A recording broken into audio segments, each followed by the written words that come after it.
Welcome back to Stock Market Weekly. I'm your host, Evan Medeiros, for Friday, November the 1st, 2024. Hope you're doing well out there. It was a busy week in the stock market. Last week was pretty boring. This week was anything but. We had tons of company earnings announcements. We had economic data. We've got elections a few days away. Let's get right into it here. Front and center, I think we still got to look at Treasury yields. 10-year yield going into the weekend here at 4.37. That is just an alarming ramp up here. We've been talking about it now for several weeks. And finally, I think this is the first week where stocks really aren't just shrugging it off and ignoring it. We are seeing some signs of cracks showing up here, and we're going to talk about that. We also had the October jobs report out. It came in a little bit slower, a little bit softer than the market was expecting.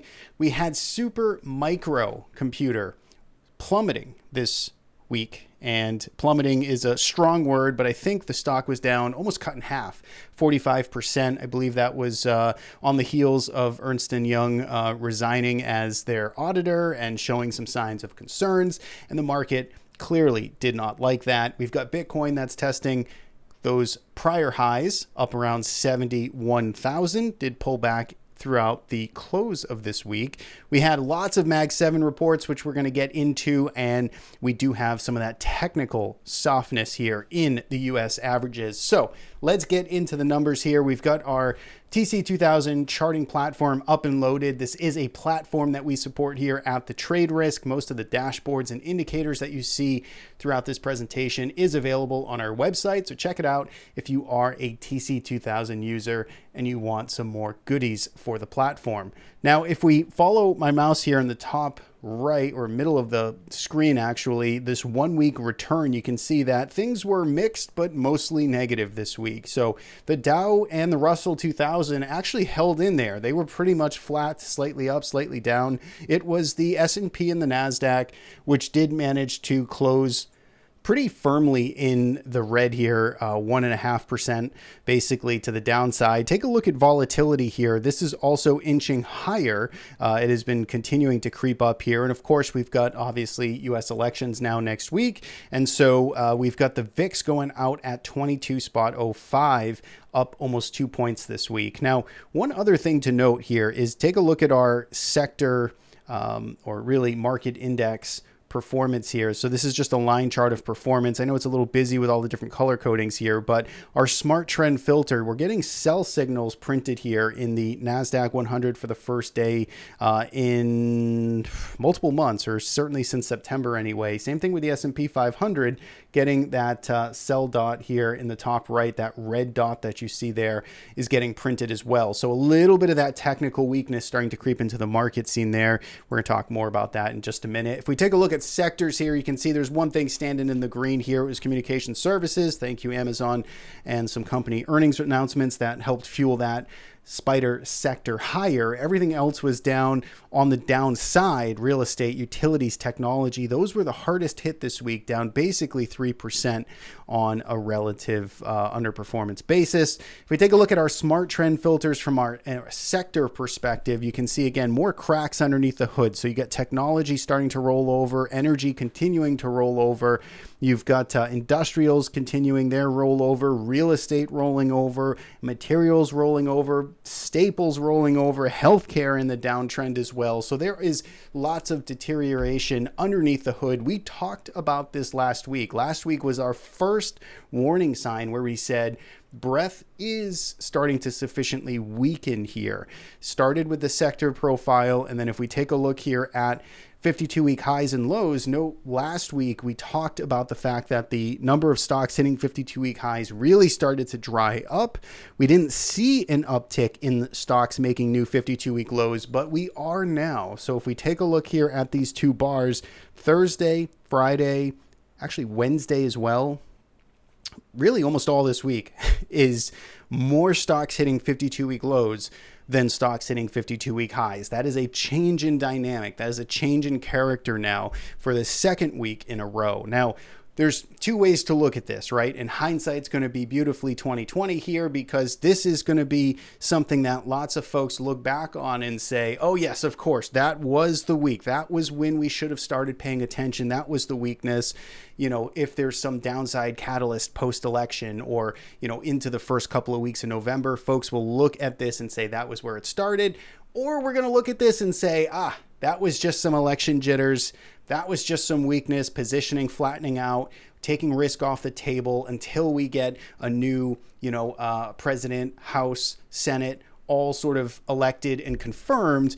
We just want to make sure the plate is clean, and then we'll come back in and continue this uptrend like we've been in, right? Those are the two kind of things where we're going to look back and this chart starts to look obvious. But right now in real time, the only thing that we can discern here is that there has been a clear sort of, rotation or just changing of the guard underneath the hood. And there are more stocks now hitting 52-week lows. So let's continue to pay attention and monitor that. I think it's important to call out here again for the second week in a row.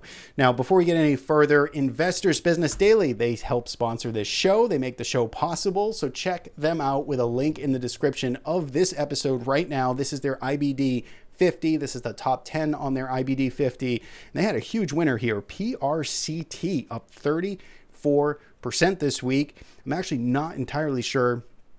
I'm assuming that was earnings, but I did not look into that. Powell Industries, another big winner. Check out their IBD 50 list. There's a link in the description. Get yourself access and start curating this yourself on a day-to-day, week-to-week basis. And check out these nice big winners from Investors Business Daily. Let's continue on with our show here now with our look at the macro. And you can see again, bottom right, 10-year Treasury yields just continuing to go vertical. We've been talking about this now. This isn't anything new, but of course now the market is probably starting to really pay attention to this, and a lot of repricing. I guess, I'm still very surprised where we are still holding up so dang well in equity land, given what yields have done here. And I guess, right, we can start to conclude here that maybe the 10-year Treasury yield is going up for the right reasons, but we just have to, keep in mind here that things tend to get a little bit wonky. Things start to break when you start to get such a vertical ascent of repricing, but so far so good. US dollar continues its march higher here. Again, you're going to see high correlations between 10-year Treasury yield and what the dollar's doing. Like we say, dollar was up slightly this week. Yields were up, of course. Bitcoin was up 3.5%, kind of the only thing green here in commodity land. Copper down, gold down, oil down, and silver down 3.5%. So let's get into the charts here. There's super micro. We'll look at that just a little bit. But here is our S&P 500 roadmap, right? This is what we've been looking at. If we throw in a weekly chart first, you can see that we are now in a pullback. I think it's safe to say we're in a pullback here. Last week we had our first down week. Now we have a second down week in a row. So I think it's safe to conclude we're in a little bit of a pullback mode here. It's still extremely mild and contained. We're basically 3% from the highs made just 3 weeks ago. If we go down to a daily chart again, we take a look at these near-term levels. We've been talking about this 5670 area. This has kind of been my intermediate term line in the sand where, if we're still holding above this, then the damage in this market or the concern in this market is still very contained, and we're still above it. So we're going to give the benefit of the doubt to the bulls here that we're still holding above 5670, but let's not, just blush over the fact that Thursday was a very loud sort of take notice session here. This is really a gap and go day. We haven't seen one of these in quite some time in the index level, and it was pretty tough out there. So we were down basically 2% in the S&P 500. The high of the session was the open of the day, and we basically trended lower throughout the entire session. Now, the positive note is that Friday, we did not get follow through selling, right? We did manage to put in an inside bar here. The selling pressure did not intensify. So that was a good sign. Now, most of this moves were on the heels of the Mag 7 earnings, which we're going to get into in just a little bit. We had some disappointing earnings on Thursday night. and or I'm sorry, I guess Wednesday, and then Wednesday night, and then Thursday night we had a little bit of saving grace there with Amazon and some others. So if we take a look at our chart, though, you can see that the S&P 500 is clearly stalled out in the short term. It's lost momentum. It's a little bit messy here, just all things considered. You've got this shelf of supply now sitting above us around 5,800. So it's just kind of in a just overall kind of meh, not that interesting spot. Obviously, a big catalyst potentially on deck here. Now, look, U.S. elections could be a big nothing burger here for markets. We could have a lot of folks that are hedged up, that bought protection, or have just got their positioning solidified here, and not a whole lot is going to change. That's a very possible outcome.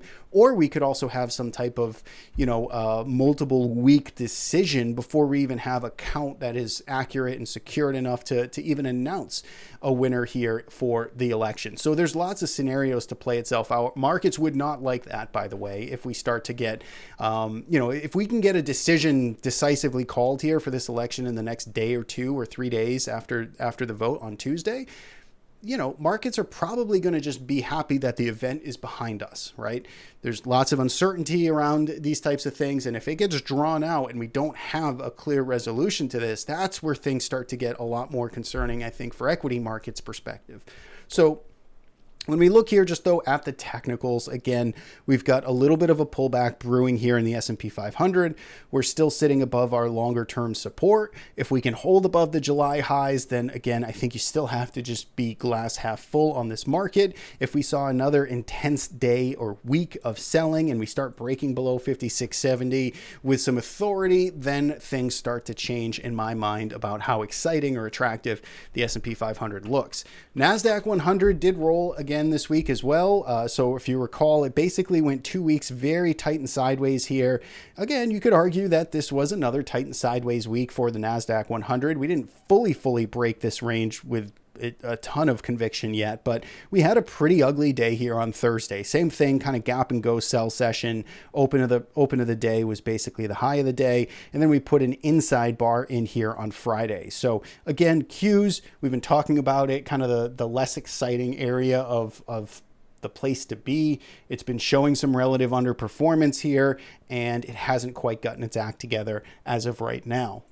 If we move on over to the Russell 2000, we got a little bit of redemption here, right? So my thesis for the last couple of months at this point has just been Russell 2000 is the place we want to be, or it's the place that just presents a better opportunity. And I think, it had a little bit of a saving grace this week. It was flat to slightly up. It hasn't really experienced the big kind of technical drop. Thursday was a tough session for it, of course, but really didn't do a tremendous amount of technical damage. So it's kind of just hanging in here. I don't have any more direct IWM exposure anymore. I did have that trade. We talked about it last week. I'm out of it. So, but I still have a lot of exposure in individual constituents that would sort of fall underneath this sector, this index. So Russell 2000, clearly needs some more time. We'll see if it can hang in here. If it, starts losing 216 or so, that's going to be concerning. And then of course the big levels down here around 210. All right. So that is the big indexes. Let's take a look at the IEF real quick. This is the 10-year Treasury bond. You can see this continues to just sink into the abyss. We're coming back into the beginning of the year levels. And if we zoom out even further, you can see now that we've really gone, kind of nowhere sideways here, chopping around for the last 2 years, basically. And we're just kind of smack into the middle of this range. We did put in a heavy volume session on IEF anyway this Friday in the stock market. So something to take notice of, maybe some capitulation here on Friday, especially the way this kind of, sank lower, expanded in range, volume started to pick up. It seems like we're probably getting to at least some type of short-term bottom. And we'll see how, what kind of reactionary bounce, if it comes, we can get out of it. But feels like a little bit of capitulation there. You could look at TLT and you kind of got the same thing. Take a look at the volume that came in today, and just the extent of this downtrend is really getting a little bit long in the tooth without any type of serious bounce or stabilization. Again, this is not a tech stock. This is Treasury yields that are supposed to be, the best, the best investment grade fixed income you can find in the world. So we would expect to see some type of stabilization here, some type of reactionary pause or bounce in the near term. Let's talk about Bitcoin next, because I think that was interesting. You can see that, it was kind of an exciting week for bulls, but also a semi-disappointing, just the way we faded off into the close. The good news is that we did have a really good rally going here for the first half of this week. We were probed all the way up to about 73K, almost getting above the prior highs, but not quite here. And then we did fade and lose that 70K level, kind of going into the end of the week here, just in the low 69K. IBIT, again, same thing, kind of getting right back up towards its prior highs and then kind of losing a little steam here into the end of the week. It was still up several percent. Volume was still pretty tremendous. I don't have it on this chart. Let's switch it to here. So take a look at IBIT. I mean, you're basically looking at the third highest volume traded week here in this is BlackRock's iShares ETF. Pretty much the third heaviest volume week, 10.4 billion shares traded hands here this week. So again, pretty significant. It did reject. It did put a big tail up here. So it's not the best looking, but we'll see if this trend can stay intact. And of course, the election outcome here will likely be front and center for Bitcoin. So that's at least high level what I want to talk about. Let's go to our Mag 7 stocks, and then we're going to look at a couple of stocks from our TR150 watch list this week. So if we take a look at our Mag 7 stocks, most of these companies reported earnings. The 1 week returns here for the Mag 7, we had Amazon up 5.3% this week. We had Google up, or Alphabet up 3.4%. Everything else was in the red. So Meta, Apple, Microsoft, Tesla had already reported. NVIDIA has not reported yet. So let's take this one by one. If we recall here, and we went through this exercise last week, we did sort of a preemptive kind of run through these charts last week. Take a look at Apple. We put this up, kind of drew this kind of wedge that was forming here. And you can see that we did get kind of a convincing breakdown here. We talked about the vulnerability in Apple here, spending a tremendous amount of energy getting back up to these highs. We were a little suspect of them. Well, that was the catalyst this week to kind of break down. We don't know if this breakdown is going to continue. We don't know if the pullback is going to just get worse. Maybe dip buyers step in here. Friday was the low. That certainly could be the case. But right now in the short term, things are a little broken there. Microsoft, again, we talked about it just being so stagnant and just non-interesting from a trader perspective on this longer term time frame, and that's still the case. Earnings didn't really do anything. NVIDIA, we talked about NVIDIA, right? We talked about semiconductors, and actually we need to circle back and talk about the SMH, because we did, kind of warn or talk about some of the potential risks with semiconductors. And NVIDIA here has now decisively lost that 140 area. And I do think, this is, again, one of these charts you're going to look back in hindsight and say, oh man, that was the double top right in here in October where, the stock failed to hold above its June highs. And then we reversed and that was it. That was your chance to kind of get back up get out towards the highs. I don't know if that's going to be the case, but again, it will, history will write itself in when we look back at this time. Or, if we, can pick up and find some buyers and shoot right back through 140 to the upside, then, all bets are back on. The horse is back in the race, and we can look for higher prices and, NVIDIA to be the biggest company in the world again. So until and if that happens, though, I want to be a little bit careful here in NVIDIA. We're below 140. That means to me, glass half empty. We'll see if that continues. Google had a nice announcement. This is a stock we do have a position in. Confirmation last week. I don't think I was entirely sure if I still had a position there. I do. We hit a profit target this week, so did sell 40% of our Google. It's part of our Merlin trading system. We do have a trailing stop going now, and we'll see if that can continue. But we still have a position here in Google. We'll see if that can run. Amazon was the best performer this week, so that was nice to see. The stock hasn't really gone anywhere in quite some time. Again, it was kind of in the not that interesting category from a technical perspective, but starting to move back up towards highs. Hey, if it can start, making new all-time highs, that's exciting. Meta ended up retracing a bit, kind of just falling into this consolidation that it's been in. So this is now back to, pullback mode.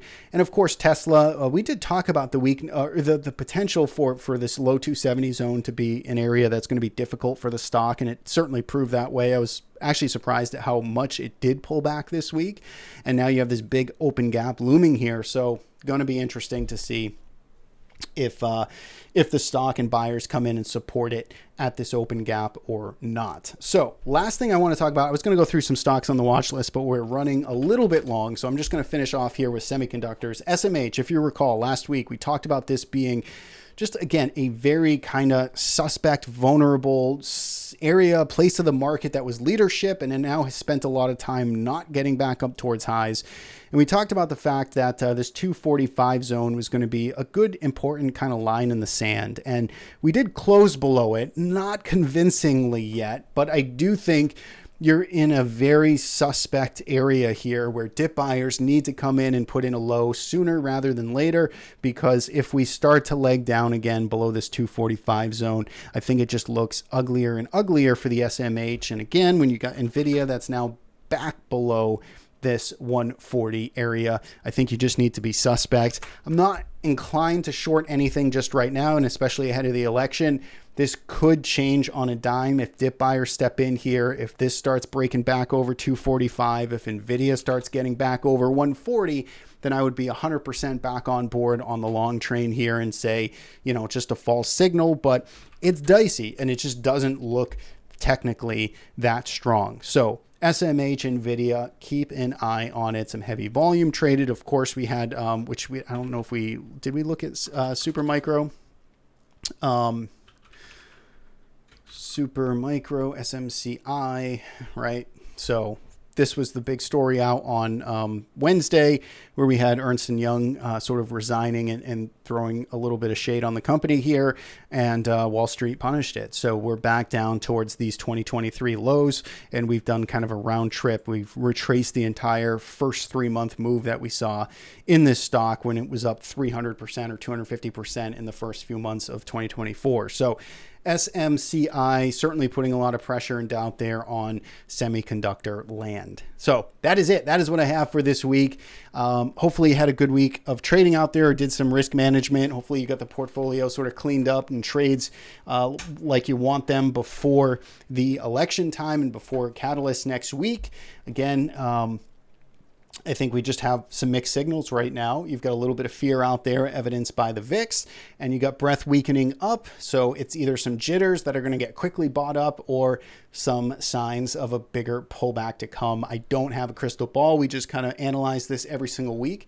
And right now, there's some good, there's good signs to make on both sides of the fence here. We still have a good amount of exposure here to the market.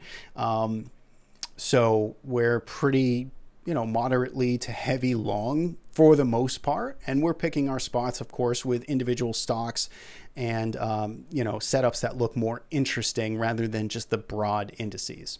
So that is it for me. Hopefully, again, this was helpful. If you liked it, give it a like. If you loved it, you can share it out. Have a great weekend. We'll see you back here on the other side.